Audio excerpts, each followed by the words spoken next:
Welcome to my channel, and I'm back with you once again with another video of Microsoft Flight Simulator 24. For the past few days, I was getting lots of requests for this plane, the PC-12, so I thought of making a series of videos in which I will tell you how to start this plane from the cold and dark state, how to fly it on autopilot, and how to perform an ILS approach and landing. It's one of the best single-engined turboprop plane available in the Microsoft Flight Simulator, and it has a pressurized cabin, so you can just fly it at higher altitudes. So let's begin this video by removing the cover for the engine and the chocks, and let's remove the spin for the pitot tube. That's it.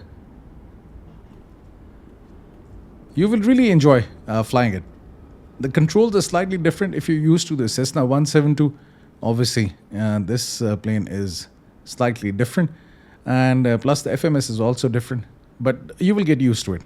So before I start this plane and make the flight plan in the FMS, I will make the flight plan in the Microsoft Flight Planner. So if you're really familiar with that process, you can skip the next part. Otherwise, you can just go through it. Now, this is the Microsoft Flight Planner, and you can just make the flight plan over here. First of all, let's select the aircraft, and that's it. And now we can select the route. I will be flying out from Lahore, and I will be going to Islamabad, a short flight. Let's auto-select the departure procedure. It's runway 18 left. That's been selected. I can always change the runway. I can use 36 right or 36 left, but right now you can see 18 left and right are being used. So 18 left is okay. I can just keep it like this, and then for the route, I can select auto route. Now in the red color, you have the departure procedure, which is the SID. Then in purple, you have the rest of the flight plan. And the green is star, which is standard terminal arrival, and orange is the approach. So now I will tell you in the plane then how you will enter all this information in the FMS. For the fuel and payload, this plane actually burns roughly 500 pounds per hour in the flight. So to be on the safe side, I will just keep it at 600. I will be carrying extra fuel as I'm not paying it from my pocket. And you can change the units for the fuel in the options. You can have kgs, gallons, liters, or pounds. So let's keep it like this. So roughly 1,000 pounds of fuel is required for this flight. So as now I have the fuel calculation and plus the flight plan, now I can just go in the plane and configure the FMS. As now we have the flight plan, so now we can start this plane. If you go over here on the overhead panel, you will see these two switches for the battery 1 and battery 2. Let's turn it on. Now this plane will have some power, and these three displays will be on in some time. This is the prime flight display for the captain side and for the first officer side, and this is the navigation display. Now in order to get this display on, this shows you the aircraft status and plus any warning or messages. So just first of all, turn on the avionics 1 bus and avionics 2 bus, and then the standby bus. So once you turn on the standby bus, you will have this fourth screen up and running soon. Let's wait for it, because you can see the checklist over here, and you can just go through all the steps in this checklist to start this plane. Great. Now you can see landing gears down, flaps are retracted, which is good. Just make sure that the thrust lever is also in the idle position. That's it. Now let's go through this checklist. Normal, and if you want to go back, you can click it again and it goes back. So normal, before engine start, avionics mast on, parking brake is set, standby power on, EPS test, and then on. So this is actually the emergency power supply. It's there, as you can see the green light, and now on. That's it. Then the battery switches, they're on. Let's make sure. Yes, they're on. Great. Landing gear is down. And now let's set the fuel quantity. I bring up the tab, EFB, by pressing this tab key on your keyboard. Go to the fuel. You can just go to this option from here, flight performance. And fuel is already enough. As you can see, the fuel quantity is shown 1739. If you want to change it, you can just move the slider, and then let's say you can load it in the aircraft. So we have some good amount of fuel in this plane. As we are not paying it from the pocket, so why it really go for like 1000? Let's carry some extra fuel. Now this checklist is complete. Now before starting the engines, navigation light on. So you have the nav light over here on the overhead panel, not the display. Nav light on, and then the beacon on. Now as the beacon is on, you can go to this gas check, engine master on. Okay, great. Now engine master, you can see this switch, you just move it to run, and then you have the starter, just turn it on. It will take some time. Wait for this oil pressure to go up to 90, and then the propellers will move. Get rid of this error. And now the propeller has started to move. That's it. Oil pressure check. That's it. And generator on. So you have two switches for the generator. 1 and 2, they're already on. The 2 is already on, but I turn on the first one. Let's also turn on the fuel pumps. And that's it. Now as the fueling is complete, you can also turn on the no smoking sign and the seatbelt sign. Great. And checklist complete. Now we have some things to check before the takeoff, which will not be covered in this video. I will just do it in the next one, in which I will tell you how to fly this plane on autopilot. Now we have to enter the flight plan over here in this screen. This has the FMS also with the navigation display. Press tab and just bring up the EFB. So flight planner. I've already saved this flight plan. I can just, or rather, let me just go back there and save it again, because we have changed the runway. So it will be OPLA to OPIS, PC-12, 18 left. Because now we are taking off from 18 left. Because previously I used runway 36 right. So let's load this flight plan. And that's it. Now you can simply send this route to avionics, but just to show you how you can configure the FMS, I will just take you through all the procedures. So if you go to this option, initialization, it is actually a touchscreen, but you can also use these buttons on the left hand side, on the right hand side. So initialization, you can see the time, then UTC, the date, and the AIRAC cycle, and that's it. Now if you go to this option, you will see flight plan. Now you can import the flight plan, but this option is not working right now. Origin is already selected. You can select the destination, which is OPIS. If I press Shift 2, you will go to this view. You will see this keyboard over here.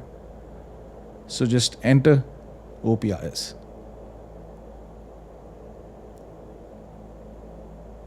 And enter. Now you will get this option, insert, and that's it. Now you will see this arrow.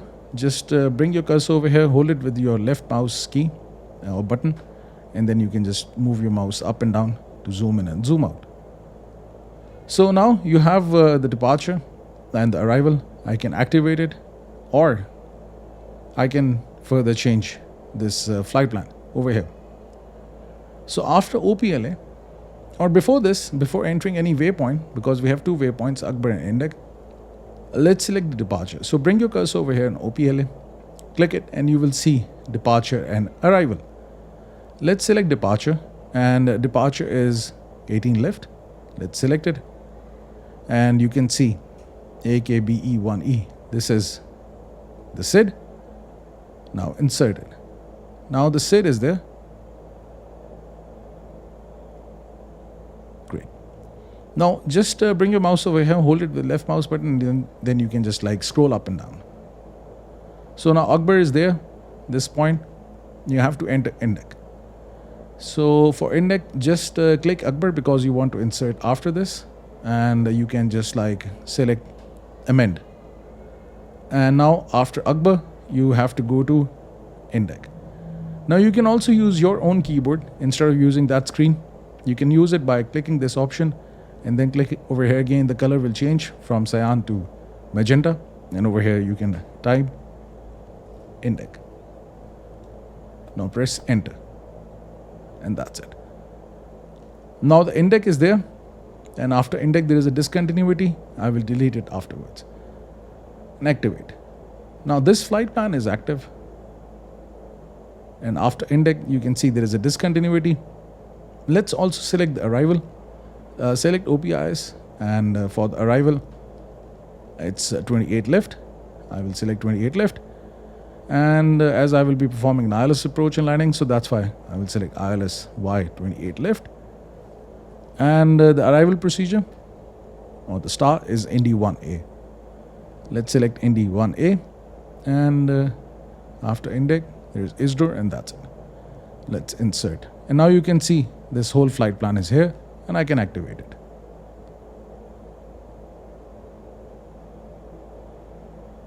Great.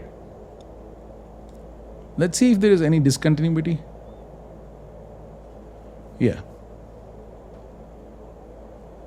So index is now appearing twice. I can delete this discontinuity. Just click it and delete waypoint, activate, and then let's see if there is any discontinuity. After ISDO there is discontinuity. Just click it and delete waypoint, activate, fly vectors to intercept. Now after there is this point II28 left over here, it's telling you fly vectors to intercept. If you want to keep it like this, you can keep it like this, because after this point, if you are flying in the nav board in the autopilot, the plane will actually stop to follow this flight plan. So then you have to switch to the heading mode in order to fly this approach. What I do is this, I delete this again so that I can just carry on with the flight in the nav mode. And that's it. Now you can see this flight plan is there without any discontinuity and without any issue or flying to vectors. So that's it. Now in the flight plan, in this option, you will also see altitude and speed. Cruising speed, it's right now set to 230, but change it to 200 because 230 is too much. I can maybe keep it at 210, but I usually do it at 200. Now the cruising altitude, you can again change it. It's a short flight. I will be climbing up to 20,000, which is flight level 200, or you can just change it to, let's say, 25,000 if you want. Press enter on your keyboard, and that's it. So I will just keep it at flight level 20,000. Enter on my keyboard, and that's it. And fuel and weight, it's already there. No need to do anything over here. Now for the takeoff, you can see the takeoff speed, rotate, is 82.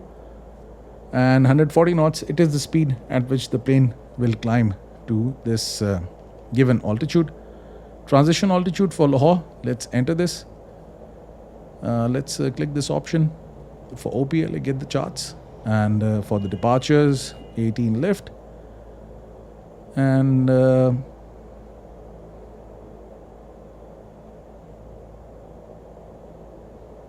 yeah, this is the one. So just zoom in, and you will see it's 4,000. So let's change it to 4, 1, 2, 3, because this is the altitude at which you will be adjusting the altimeter. And activate. Oh, it went back again.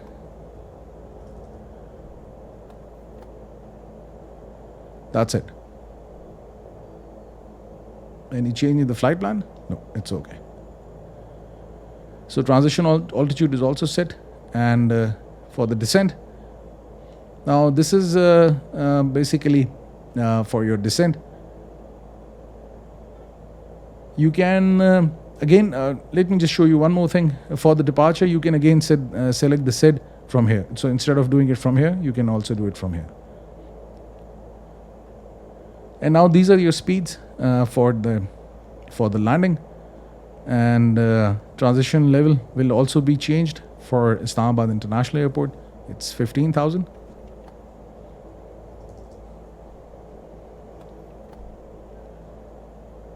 I think it will also change over here. Yeah. So I'll just keep it at 4,000.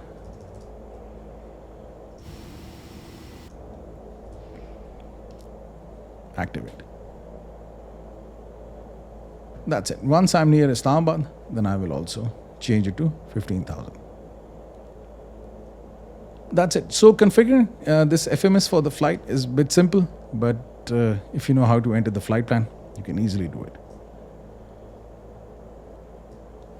Lahore ground Pilatus Alpha Papa, X-ray Kilo Quebec with Yankee request taxi for takeoff departing straight out. Okay.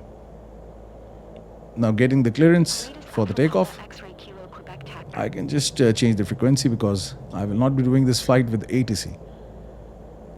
So before the takeoff, let's go through the checklist. If you go over here on the screen, you will see this before takeoff checklist. So just make sure you have the flaps set to position 1 or 15 degrees for the takeoff. And then you can do the flight control test. That's it. And let's do this, and landing light is on. Exactly, and the strobe is also on. That's it. So the checklist is now complete. Now for this flight, the cruising altitude is 20,000. As you can see, it's mentioned over here. If you go to this option, altitude and speed, you will see the cruising altitude is flight level 200. So let's adjust the altitude over here. If you look at this knob, the smaller one and the bigger one, you can adjust the altitude. The bigger one changes the altitude in thousands and the smaller one in hundreds. That's it. So I will set it to 20,000. Now it's 20,000. Great. Now this panel is actually for the autopilot. You can turn on the autopilot from here. Just make sure that the flight director is also on. Yeah, when you will turn on the flight director, you will see a magenta arrow over here. Like this. Now on this screen, this part is the FMA or the flight mode annunciator. It will tell you what mode the plane is in right now for the autopilot. Right now, if after the takeoff, if I activate autopilot, it will manage the roll of the plane. It will not let the plane turn left or right. It will just level it off, and plus whatever the pitch of the plane will be at that time when I will activate the autopilot, it will hold that pitch and keep on climbing to this altitude. So I don't want to control the roll of the plane. I rather want to make sure that the plane follows the navigation, which is over here, the GPS navigation. So for this, turn on this option, nav, and now you will see nav is armed. So another thing that you have to do is this, that just make sure, this is actually the HSI, Horizon Situation Indicator, and you can select the type of navigation that you want to carry out. So right now you can see FMS is appearing, so it means the plane will actually follow this GPS flight plan. But if I press this nav select, you will see it's localizer 1. Now it will follow any ground-based navigation device which you have actually, which you are actually tuned into by using this frequency. So, or maybe the localizer 2, VOR or the ILS. It's there. So just make sure it's not localizer 1 or 2, it's FMS. Now the plane will actually follow this GPS flight plan. Now this is the CDI, which is the course deflection indicator, And this will tell you whether the plane is following the course or not and how much you're deflected from the course. This is actually the deflection needle. So right now you have to go left. So once you're on the runway, it will be pointing in this direction. That's it. Now press comma to make sure you get the right altimeter readings. For this flight, I've actually changed the weather. It's actually very foggy in Lahore nowadays, and even it was raining a lot in England. So that's why I had to change the weather. So this is the reason I'm not getting the correct readings for the altimeter, but it will be adjusted. But just press comma, and that's it. So everything is good now. I can release the parking brakes, and I can take this plane to the runway. These are the speeds for the takeoff. The speed at which I will be taking off is 82 knots. So let's give full throttle. Take this plane up in the air.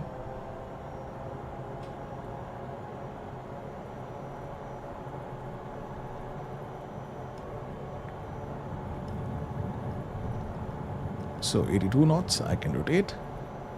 Lift this plane up in the air. As now there is a positive rate of climb, I can track the gears. That's it.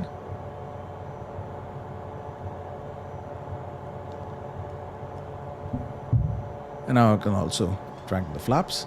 Now you can see the flaps are moving to position 0. Now for the climb, I will use flight level change and I will activate autopilot. Now throughout this flight, I will tell you what is the difference between the flight level change, the vertical speed. So, and this plane also has this feature auto throttle. I can activate the auto throttle as well. Now you can see this IDT, the temperature of the engine is getting higher. Soon I will get alert, and I got the alert. So let's reduce the thrust lever. As now the auto throttle is active, so it should adjust automatically. Yeah, you can see the thrust is getting adjusted as the auto throttle is active. No, it's not. So I can just deactivate auto throttle. I can reduce the thrust, and you can see auto throttle is now deactivated. Now I am actually controlling the thrust myself, but now you can see even if I'm reducing the thrust, the speed is constant at 140 as per this flight management system, but the vertical speed is getting compromised. Even if I further reduce the speed, you will see the vertical speed will reduce, because in this mode, when I'm flying in the flight level change mode, the priority is the speed and vertical speed is no longer the priority. So if I want to have a higher climb rate, I have to increase the thrust. And now you can see as more thrust is there, that's why the climb rate is high, but the speed is still at 140, because this is the optimum speed at which the plane can reach up to 20,000 in the shortest of the distance. Now then there's another mode, vertical speed. So if I move to vertical speed, you will see now the vertical speed is set to 2,600 feet. I can adjust it. I can set it to 3,500. Now in this mode, the vertical speed is the priority, and this speed is no longer the priority. As you can see, I have a very high rate of climb. So that's why you can see the speed is getting compromised. So now I can adjust the vertical speed in such a way that the speed remains at 140. So this is a bit tricky. So only use vertical speed if you want to have a very high vertical climb or descent during the flight. But it's always advisable to use the flight level change.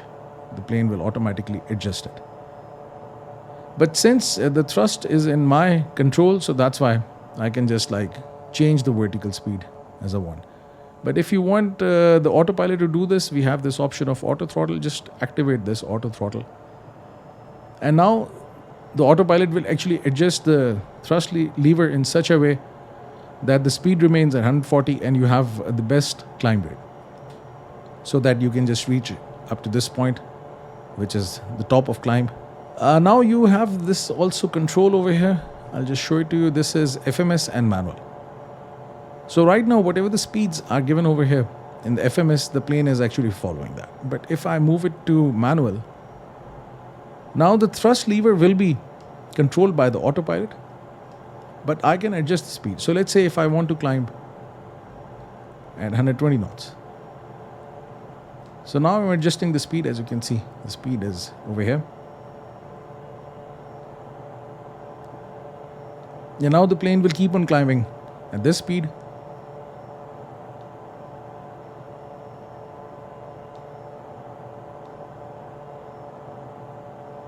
And the vertical speed will keep on getting adjusted. And if I want to climb at 150 knots, I can change the speed, 150. You can see the plane is leveling off. And now the speed will be at 150. And then once the plane is there, then the vertical speed will also increase. But it will get adjusted so that the speed is not compromised, because in the flight level change mode and in this auto throttle mode, when the speed is manually selected, the priority is the speed. Vertical speed is no longer the priority. I also forgot that we have crossed the transition altitude, so we have to change the barometric pressure to the standard. It will be changed on both of the sides for both of the PFDs. And that's it. Soon the plane will be at this altitude, which is the top of climb. Now there are a few things I also want to show you. Right now the plane is flying in this nav mode. It is following this flight plan. But if you want to fly in the heading mode, then you have to switch to the heading mode. Now you can see instead of nav, heading is appearing over here. And I can go back to the nav mode. The plane will again start to follow this flight path. So the colors changed. If you're flying in the heading mode, it goes green. And if you're flying in the nav mode, it's magenta. So anything that is an input from the flight management system or the FMS, it appears in magenta color. As now you can see the speed is also set by the autopilot, by me as well. So now I can adjust the speed to FMS, and the speed will be automatically adjusted to 140. And now I will switch to the heading mode in order to show you how you can fly in the heading mode. Now this is the heading bug. If you bring your cursor over here on this knob and you press it, the heading bug will be centered. Now you can fly in the heading mode. And right now you can see the CDI is no longer in the magenta color, it's appearing in white color. So it means the plane has stopped following the navigation. Now it's the heading which is active. Now whatever the input will be given by this heading bug, the plane will follow that. So let's say if I move this knob and if I turn towards left, the plane will go left. And if I move it towards right, the plane will go towards right. Now you can see heading is 319. And at any point, if I want to go back to the nav mode, I can press it and the plane will start to go back to this mode. Now, if you look at the FMA, it has changed from heading to nav. Now as the plane is leveling off at 20,000 feet, so that's why the speed is going up to 200 knots, which you can see over here. And flight level 200, speed is 200 knots. Again, you can just take it to the manual. You can reduce it or increase it. It's totally up to you. But let's keep it like this. Now I'm going to fly in the heading mode and I'm going to have a higher deflection because within a certain threshold, if you activate the nav again, the plane starts to follow this flight path. But after a certain threshold, it will stop following this flight path even if you activate navigation mode. So now I will tell you a technique that if you have a big diversion from this flight path, how you go back. Now you can zoom in by bringing your cursor over here and moving up and down your mouse. You will keep on getting this error, compare fuel quantity. You can just ignore it. It's kind of a bug.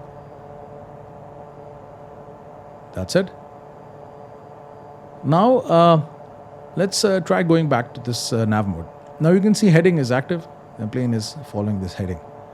And this CDI is showing you that your flight path or your course is towards the right side and you have a deflection. So if I press nav, now you will see nav is armed, but still the plane is not going back to the nav mode because now we have a huge deflection and we're flying in the heading mode. In order to follow this flight plan, you have to actually change this heading to this side in such a way that you will intercept this flight plan. So I'm not setting the heading over here as per the flight plan, slightly towards the right side so that I'm able to intercept this line. So as soon as this plane will intercept this line, it will go back to the nav mode. Now the plane is near this flight plan, and soon it will go back to this nav mode instead of the heading.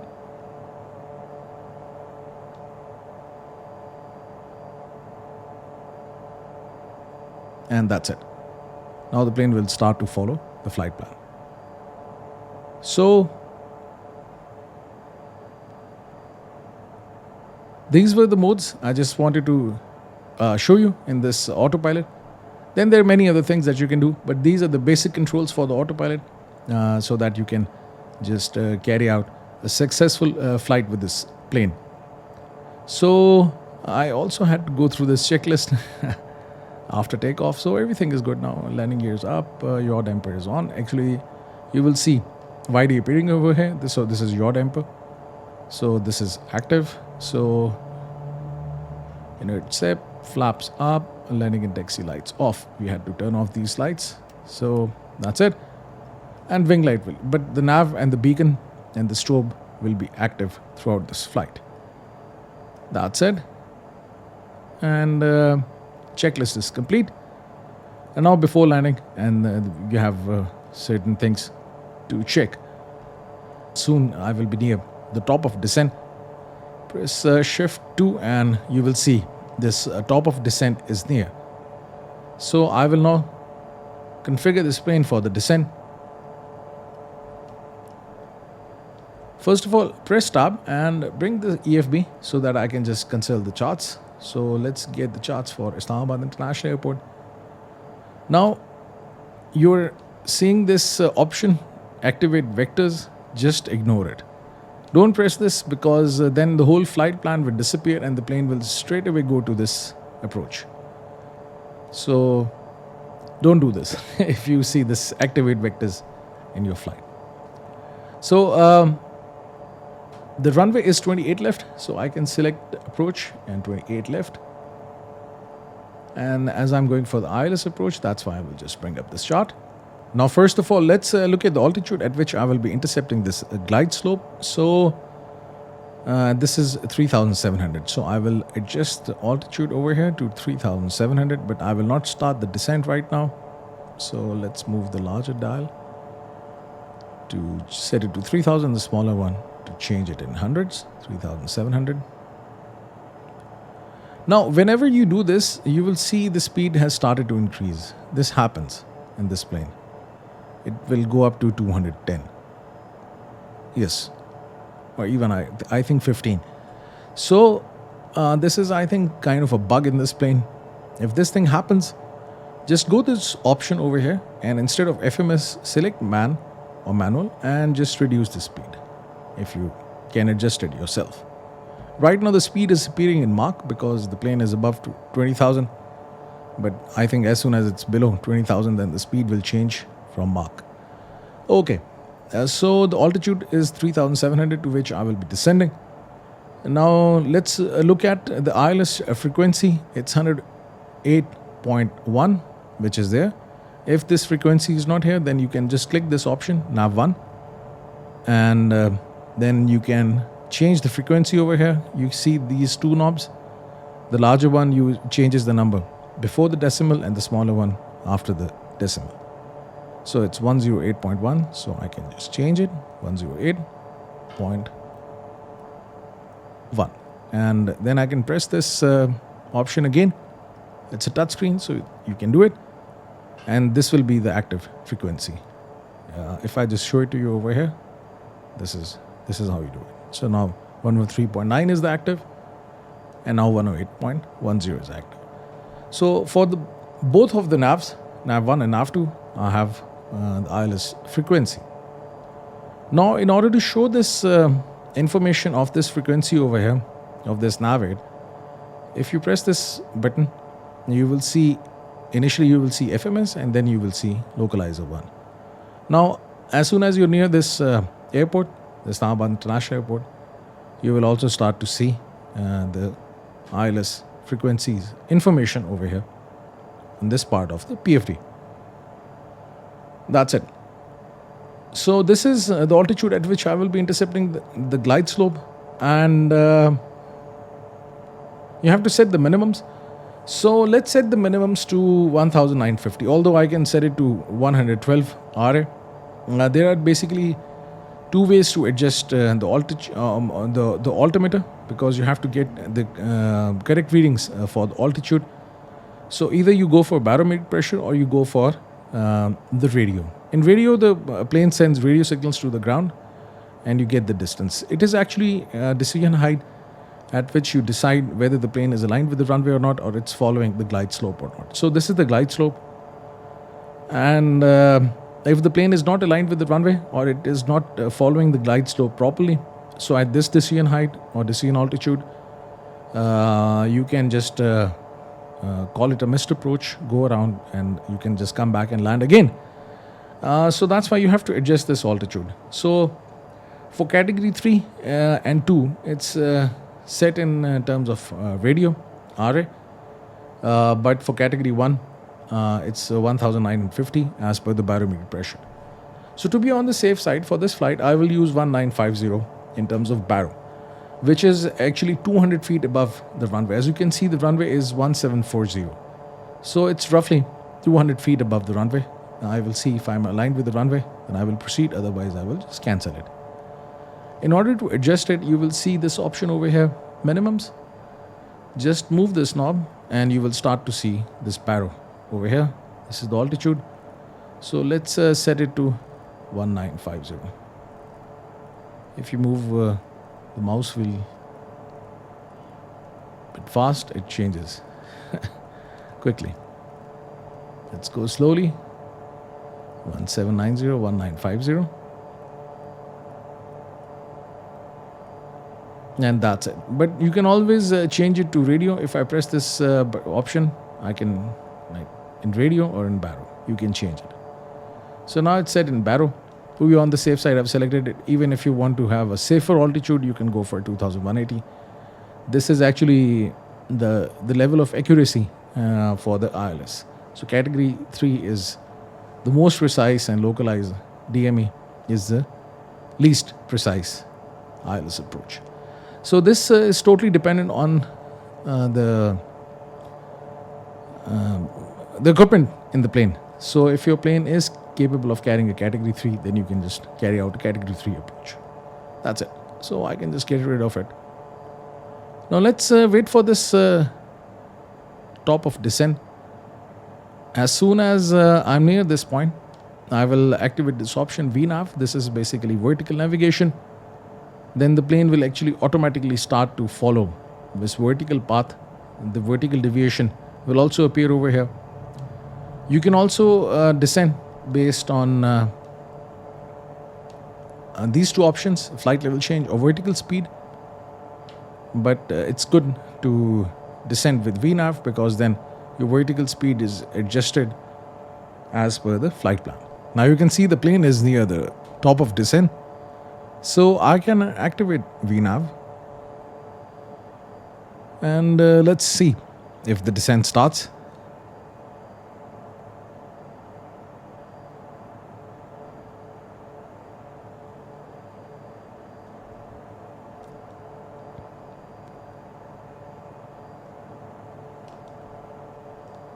I'm not going back to this FMS speed. it will then descend at a very high speed. So I will just keep it over here. Or maybe you can change it if you want.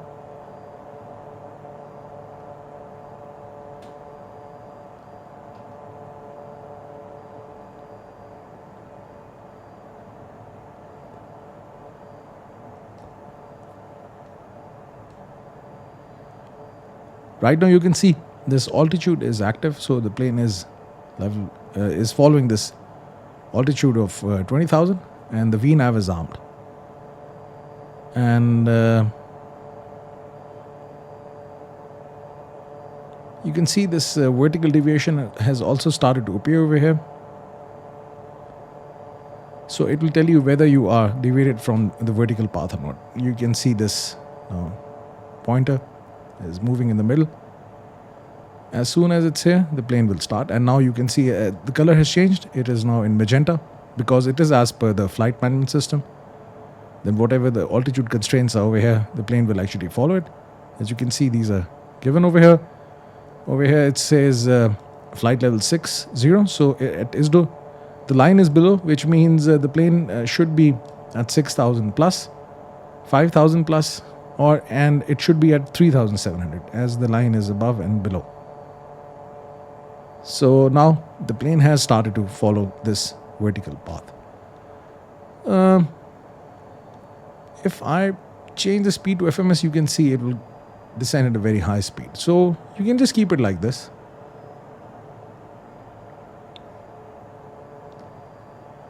But as soon as the plane is near the approach, you will see that the speed will not reduce. So you have to do it yourself.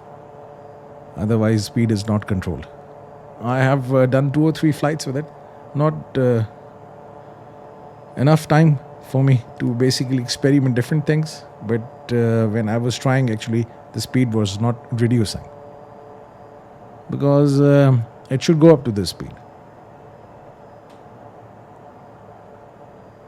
So let's see how this plane behaves and how to handle it if the speed doesn't reduce.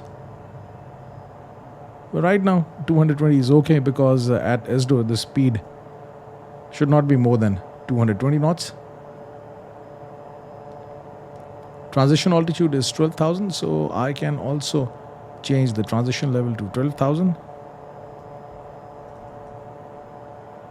I'm giving this input through my keyboard because this option is active. As you can see, this magenta color is there. If I click over here, now I can press it and enter it through my keyboard and just press enter.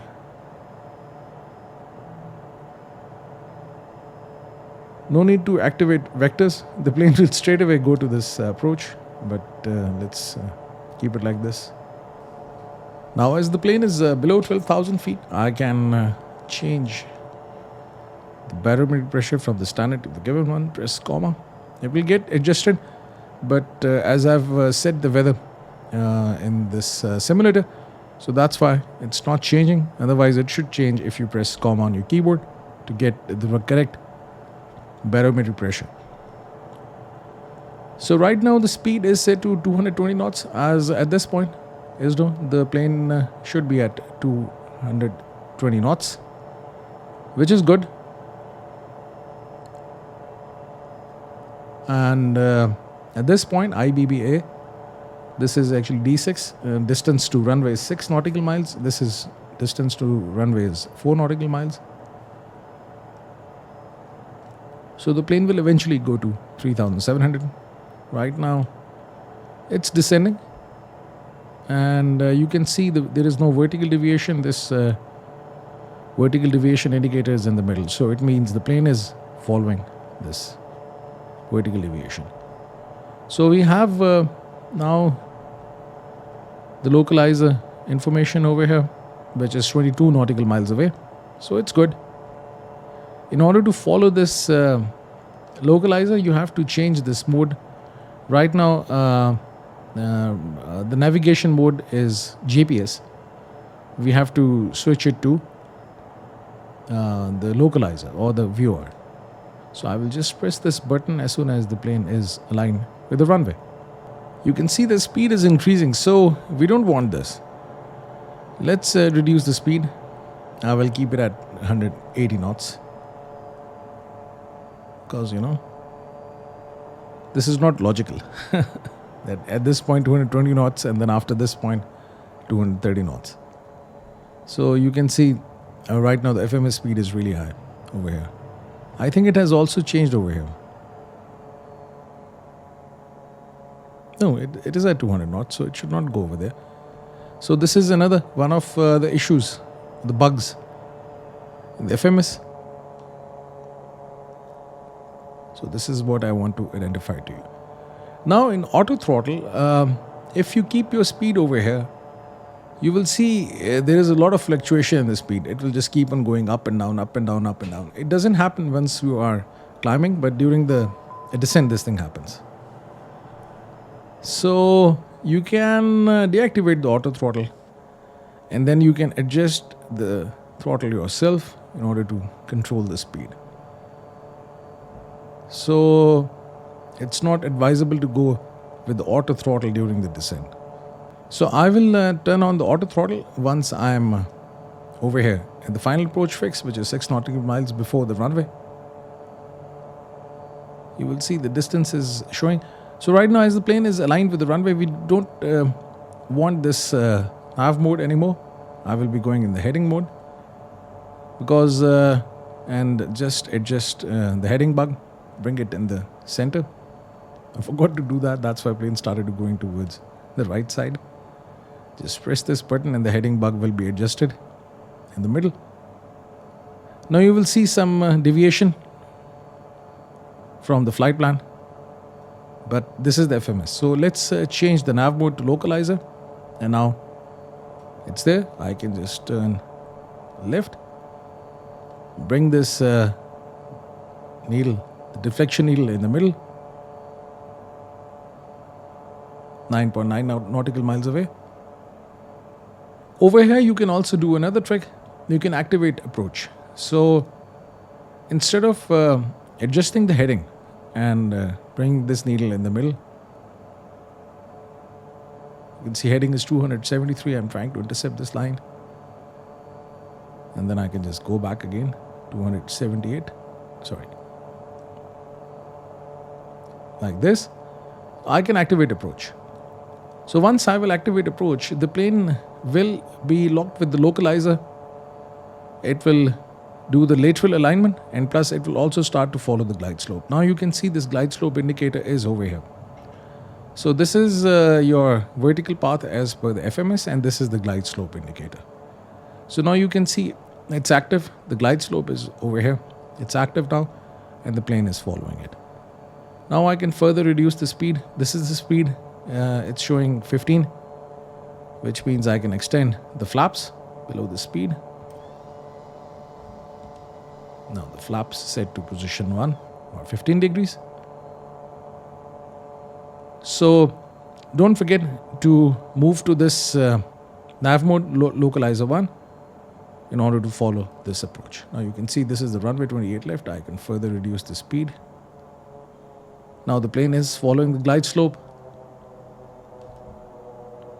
I can further extend the flaps. This is the speed. It says 30 and 40. So it means at this speed, you can have flaps to 30 or 40. But I will be landing with the full flaps, so I can go with the full flaps.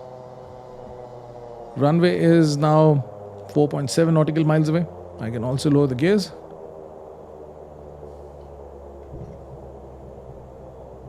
That's it.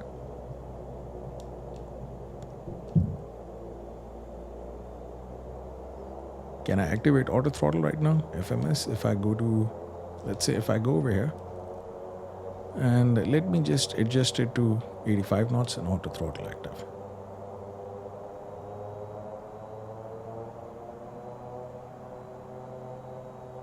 That's it. Now the speed will be stable. So now with this, I have set the speed to 85 knots, which is for the landing. 85 knots, as you can see, it's appearing over here. and now auto throttle is active.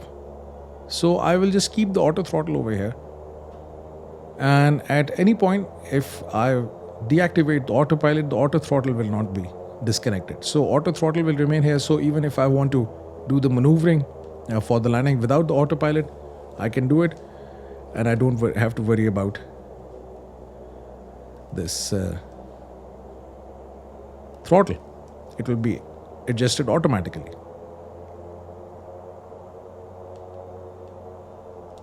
So full flaps, gears down.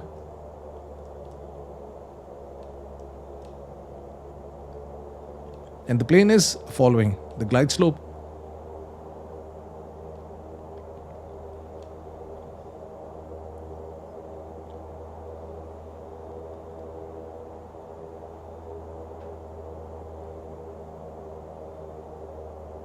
I can just get rid of the AFP.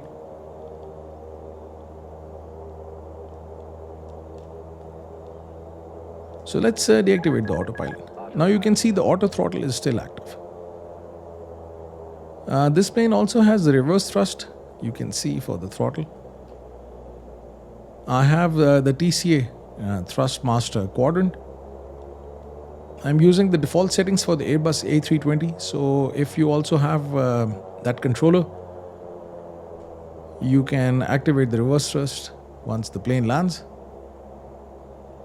And if you don't have any controller, you have a normal stick, then you can press F on your keyboard. F will reduce the thrust and T will increase the thrust. And if you keep on pressing the F, the reverse thrust will be activated, which will help the plane to slow down. So now you can see I'm following the glide slope.